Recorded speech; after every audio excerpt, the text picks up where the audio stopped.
आप सबके गुरु माता पिता को प्रणाम करता हूँ। अपने मिष्ट गुरु माता पिता को प्रणाम करता हूँ। बच्चों बहुत सारे लाड प्यार और सभी लोगों को सुबह सुबह की राम राम। आपका दिन बहुत अच्छा बीते इस कामना के साथ हम आज क्या डिस्कस करने वाले हैं ये बताता हूँ। आज दो बहुत महत्वपूर्ण बिंदुओं पर हम बात करेंगे। कुछ ऐसे शुभ संकेतों पर बात करेंगे जो यदि आपको बार बार दिखें तो समझ जाइए कुछ बहुत बेहतर होने वाला है। और रोग से मुक्ति कैसे हो जल्दी से जल्दी, इस बात पर बात करेंगे। लेकिन सबसे पहले पंचांग। आज 27 मई दिन शुक्रवार, सूर्योदय का समय था 5:25, सूर्यास्त का समय होगा शाम को 7:12, चंद्रोदय का समय रहेगा रात को। और अब समय है मेष, वृषभ और मिथुन राशि के दिन भर के हाल का और उपायों का। मैं प्रश्न लूं उससे पहले मैं आपको एक नंबर लिखा देना चाहता हूं, 9711002266। दोबारा सुन लीजिए, 9711002266। इस नंबर पर आप व्हाट्सएप कर सकते हैं और उसके बाद हम आपको कॉल बैक कर लेंगे। और साथ ही साथ एक मेल भी आप लिख लीजिएगा, gurudev@newsnation.in। इस पर आप ईमेल कर दीजिएगा। जब आप ईमेल करें तो अपना फ़ोन नंबर ज़रूर दे दीजिएगा। राकेश जी से बात करते हैं, उज्जैन से हमारे साथ हैं जी। राम राम राकेश जी। राम राम गुरुदेव जी। गुरु जी नमस्कार। नमस्कार। बड़े सालों बाद ये प्रतीक्षा करता हूँ ये आपसे बात करने की मेरी। जी बस बताइए। आपका आशीर्वाद, इतनी आवाज मिल गई, एक आशीर्वाद मेरा। मेरी डेट ऑफ बर्थ है 14 जुलाई जी 1965 जी। और समय है 7:59, 7:59 मॉर्निंग में, सुबह के जी। और बर्थ प्लेस है उज्जैन जी। मैं अपने जीवन का उपदेश जानना चाह रहा हूँ सर जी। ज्ञान से अगर ये मान आपको अब हम डिस्कस करते हैं कुछ शुभ संकेतों के बारे में। कभी कभी क्या होता है कि हम ऐसे ही निकले चले जा रहे हैं, अचानक चिड़िया आती है और बीट कर जाती है हमारे कपड़ों पर और हमें उस वक्त बहुत तेज गुस्सा आता है। अरे गुस्सा मत करिए, ये शुभ संकेत है। इसका मतलब यह है कि कोई नई और अच्छी उपलब्धि होने वाली है। एक और ऐसा ही शुभ संकेत है जिसके बारे में मैं आपको बताना चाहता हूं। यदि आप घर से निकले और आपको गाय और बछड़ा दोनों दिख जाए तो मानिए आपका दिन सफल हो जाएगा। केवल गाय दिखे या केवल बछड़ा दिखे तो नहीं, दोनों साथ साथ घूमते हुए दिखाई दे रहे हैं तो मानिए कि आपका दिन अच्छा जाएगा। रुका हुआ कार्य कोई आगे बढ़ जाएगा। ये बहुत ही शुभ संकेत है। अगर कोई गाय आपको परेशान सी रंभाती दिखे और या फिर जैसे होता है ना कि उनका बछड़ा कहीं छिटक गया है तो उसको वो ढूंढ रही है, तो इधर भागती है कभी इधर भागती है, उसकी व्याकुलता दिखे तो ज़रूर अच्छा नहीं है। लेकिन अगर वो शांति से अपने बछड़े के साथ जा रही है तो आप उस दिन कोई बड़ा कार्य भी अगर सोच के करना शुरू कर देंगे तो उसमें आपको सफलता मिलेगी। ऐसे ही एक संकेत और है, यदि सुबह सुबह कोई भिक्षा मांगने आपके घर में आ जाए, यूँ तो बड़ी झुंझलाहट आती है उस समय, घर में काम कर रहे, अरे भिखारी आ गया। लेकिन ये शुभ संकेत है, ये अच्छा कार्य है। इसका मतलब कहीं से आपको देर सवेर धन प्राप्त होने वाला है या धन के रुके हुए कार्य आपके पूर्ण होने वाले हैं। उसको भिक्षा दे दीजिएगा, खाने की, पैसे की मैं बात नहीं कर रहा हूँ। यद्यपि सोसाइटीज़ में तो भिखारी अब आते नहीं हैं, मोहल्लों में भी बहुत कम ही मिलते, लेकिन पुरानी कॉलोनीज़ में, पुराने मोहल्लों में अभी भी भिखारी पहुँचते हैं। तो ये कुल मिला के अच्छा संकेत है। लेकिन सुबह सुबह हो, यानी आप सोकर उठे हैं और एकदम कोई भिक्षा मांगने आ गया है और आप उसे अन्न की भिक्षा दीजिए, आपके रुके हुए कार्य आगे बढ़ेंगे, खासतौर से धन संबंधी कार्य आगे बढ़ेंगे। ये ऐसा शुभ संकेत है। ये जो संकेत होते ये बड़े महत्वपूर्ण होते हैं। अब जैसे दूध का ही लीजिए, उसका क्या अर्थ है ये मैं भी आपको बताता हूँ। पहले कर्क सिंह कन्या राशि का हल जान लीजिए। मुकेश जी हमारे साथ है दिल्ली से। राम राम। राम राम गुरु जी, चरण स्पर्श गुरु जी। जी जी जी, हो सके गुरु जी, मेरी डेट ऑफ बर्थ है 4 दिसंबर 1977। जी जन्म स्थान है सर गुरुजी बागपत, उत्तर प्रदेश। जी समय है गुरुजी 2:42 सुबह के। जी मेरा बताइए। गुरुजी प्रश्न है कि एक तो मेरे इष्ट देव कौन है, हम्म। और मेरा स्वास्थ्य और नौकरी कैसा रहेगा गुरुदेव? आप बस इतना उपाय कर लेंगे, जीवन बहुत अच्छे से गुजरेगा, आप चिंता ना करें। मैं दूध की बात कर रहा था, सुनिए दूध कितना बढ़िया संकेत है। मान लीजिए आप कहीं जा रहे हैं, किसी बहुत विशेष कार्य के लिए जा रहे हैं और अचानक कोई दूध का बर्तन जिसमें दूध भरा हुआ है वो आपके सामने आ गया, बहुत शुभ संकेत है। ये मान के चलिए कि कार्य बन जाएगा, देर सवेर हो सकती है लेकिन कार्य बन जाएगा। लेकिन एक प्रिकॉशन है इसमें, आप कहीं जा रहे हैं, घर से निकलते ही या घर की दहलीज पर गिरा हुआ दूध अगर आपकी निगाह में आता है तो इसका ये संकेत है कि कार्य बनने में बहुत मुश्किलें आएंगी। ऐसे में आप अपने अंदर आत्मविश्वास भरिए, मेहनत करेंगे तो काम होगा और अपने इष्ट का नाम लेते हुए, जप करते हुए काम पर जुट जाइएगा। प्रभु सब ठीक करते हैं, ऐसा कुछ नहीं है। एक और आपको बड़ा शुभ संकेत बताता हूं कि यदि आप अपने कार्य के लिए जा रहे हैं और आपके घर पे या घर से निकलते ही कोई वृक्ष ऐसा दिख जाए आपको जिसमें फल आ रहे हो, या फल दिख जाए आपको कोई जो वृक्ष पे लटका हुआ हो, ये बड़ा शुभ संकेत होता है। दरअसल हम प्रकृति से थोड़ा सा दूर हो जाते हैं, इसलिए प्रकृति के संकेतों को अब हम नहीं समझ पाते, लेकिन ये संकेत होते बड़े गजब के हैं। तो इतना सा अगर आपको दिख जाए तो ये मान लीजिए अब दिन बन जाएगा आपका, ये तय है।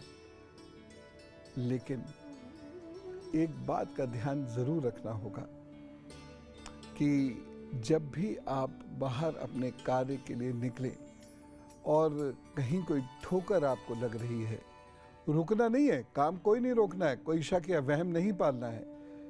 बस आपको अपने इष्ट का नाम लेने के बाद फिर निकलना है और उनका नाम लेते लेते अपने काम पर चल दीजिए, सब ठीक हो जाएगा। आइए अब हम जानते हैं तुला, वृश्चिक और धनु राशि का हाल।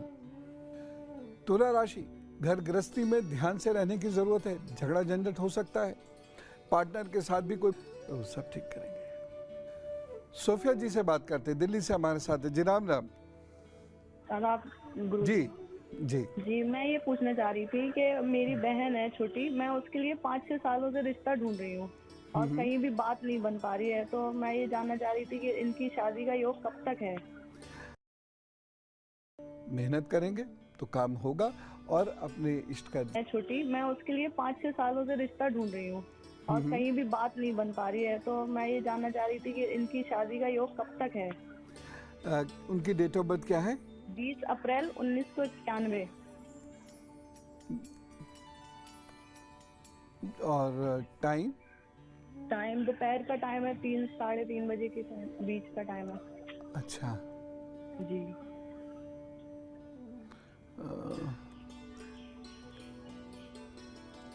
और दिल्ली का ही बर्थ है? जी, इटावा में रहती हैं वो, यूपी। ठीक है।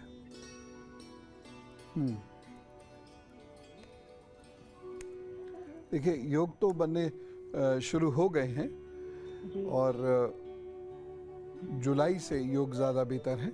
जुलाई से लेकर अगली फरवरी के बीच में इनका ब्याह हो जाएगा। और ये ज़रूर है कि आपको थोड़ी देखभाल ज़्यादा करने की ज़रूरत है, क्योंकि एकदम से कोई डिसीजन ना लें, क्योंकि कई बार ऐसा होता है कि जब बच्चों का विवाह मुश्किल से तय हो रहा होता है तो हम जल्दबाजी में आके कहीं डिसीजन ले लेते हैं, व्याकुलता होती है अंदर, ये मनुष्य का स्वभाव है। लेकिन इनका ब्याह हो जाएगा, अब संकेत मिल रहे हैं स्पष्ट। और एक चांदी की चेन या चांदी का कड़ा इनको ज़रूर पहना दीजिएगा, बाकी और ये जल्दी से जल्दी पहना दीजिएगा क्योंकि योग आने वाला है।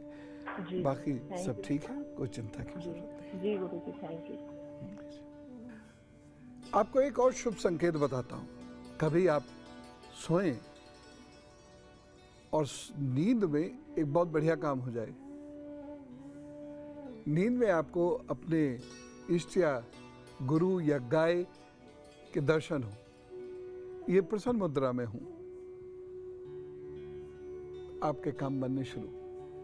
कुछ महीनों के अंदर अंदर कुछ नया, कुछ विशेष ऐसा जरूर होगा जिससे अच्छा लगेगा आपको। क्या काम बनेगा ये तो एग्जैक्टली नहीं कहा जा सकता, लेकिन कुछ ना कुछ काम आपका जरूर बनेगा। तो कोशिश कीजिए, प्रभु से प्रार्थना करिए कि कभी आपको स्वप्न में दर्शन दिया करें। लेकिन एक चीज़ का यहाँ मैं कहूँगा ज़रूर ध्यान रखें कि अचानक आपको ये दिखता है कि घर में जो इष्ट के चित्र रखे हैं एक के बाद एक जल्दी दिन टूट रहे हैं या खराब हो रहे हैं, तो ऐसे में उनसे क्षमा मांगते हुए, कान पकड़ के क्षमा मांगते हुए आप उनका जप या यज्ञ जो भी आप करते हैं ये नियमित रूप से करें। 3 दिन का तप करें, 3 दिन का संकल्प लेके ये कार्य करें, तो फिर अनिष्ट नहीं होगा। आइए अब जानते हैं मकर, कुंभ और मीन राशि का हाल। मकर राशि वाले लोगों को कहीं यात्रा करनी पड़ सकती है। अचानक बात करते हैं, कानपुर से हमारे साथ हैं। हेलो, राम राम। राम राम गुरुदेव जी, हमको आपसे क्वेश्चन पूछना था। हाँ, मेरी डेट ऑफ बर्थ है 28 अक्टूबर 1989। जी। Place Kanpur Nagar. Timing 1:05 PM। जी। टाइम ऑफ प्लेस है कानपुर नगर। जी, बताइए। गुरुजी, हमको अपनी इष्ट देव पूछने थे और जॉब के लिए पूछना था। गवर्नमेंट जॉब के लिए LLB और B.Ed कर रखा है मैंने। अब किस क्षेत्र में अपना करियर बनाए और मैरिज कब तक होगी? इस देव तो आपकी माँ है, माँ की उपासना खूब किया करिएगा। और रही बात गवर्नमेंट जॉब की, गवर्नमेंट जॉब के योग तो बनते हैं, गवर्नमेंट जॉब के योग तो बनते हैं।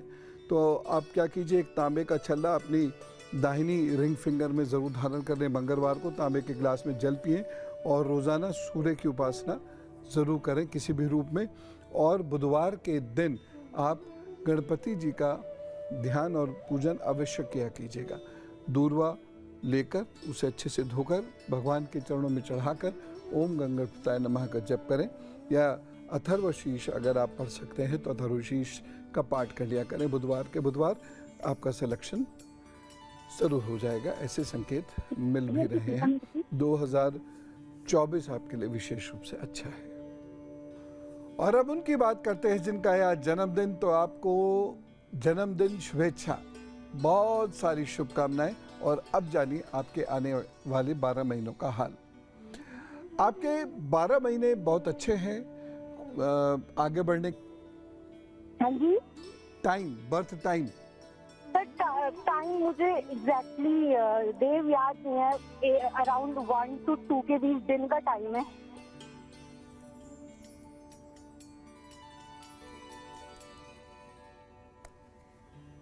परिवार को लेके कोई समस्या चल रही है या परिवार में समस्या चल रही है? मैं अपना फ्यूचर के बारे में, मैं गवर्नमेंट एग्जाम की तैयारी कर रही हूँ और आगे फ्यूचर के बारे में जानना चाहती हूँ। और फैमिली और हेल्थ, मेरे पेरेंट्स भी दोनों मतलब थोड़े बीमार ही रहते हैं, फैमिली में परेशानी चल रही है। जी वही मैं पूछ रहा हूँ। ठीक है, आप एक काम कीजिए, आप ओम रुद्राय नमः का रोजाना जाप करना शुरू कर दीजिए। और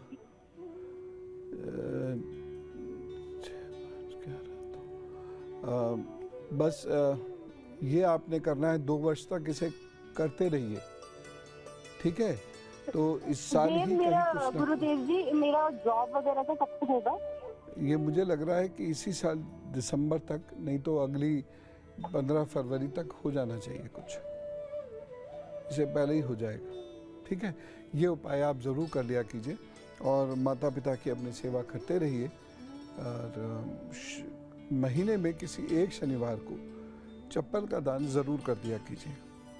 बस ये उपाय कीजिए, कुछ महीनों के अंदर ही सफलता हाथ लग जाएगी। ठीक है। और अब एक खास बात मैं आपको बताना चाहता हूं। जिन लोगों को रोग बहुत रहते हैं, जिन लोगों के शरीर रोग से टूट रहे हैं, खोखले से महसूस कर रहे हैं, ऐसे लोगों को गेहूं का रस नियमित रूप से पीना चाहिए। गेहूं का रस नहीं भी मिल पाता है तो एक कार्य और कर ले। रात को 1 गिलास पानी ले, उसमें एक बड़ा चम्मच भर कर गेहूं उसमें डाल दे, उसे हल्का सा गुनगुना करके छान ले और उसका सेवन सुबह सुबह निराहार मुंह कर ले। रात भर गेहूं पड़े रहने देने, उसमें सुबह छान कर पीना शुरू करें। आप देखेंगे कि 10-15 दिन में ही शरीर में शक्ति आने लगेगी।